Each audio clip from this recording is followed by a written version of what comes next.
ठाणे, कल्याण आणि रत्नागिरी सिंधुदुर्गच्या जागेवरून तणाव वाढलाय। रत्नागिरी सिंधुदुर्गची जागा शिवसेनेसाठी सोडण्याची तयारी दाखवणाऱ्या भाजपनं ठाणे किंवा कल्याण यापैकी एक जागा आपल्याला मिळावी असा आग्रह धरलाय।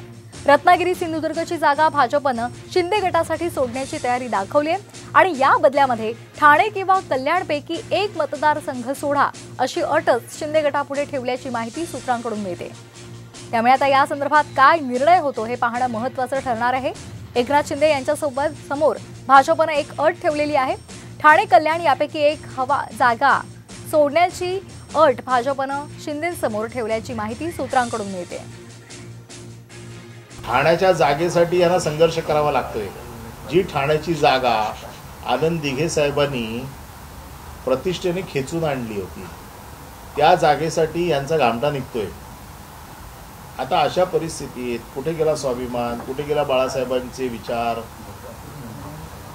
जर तुम्हाला फरफटत नेते बीजेपी आणि तुम्ही फरफटत जाताय, तुम्ही आम्हाला काय म्हणून सल्ले देताय?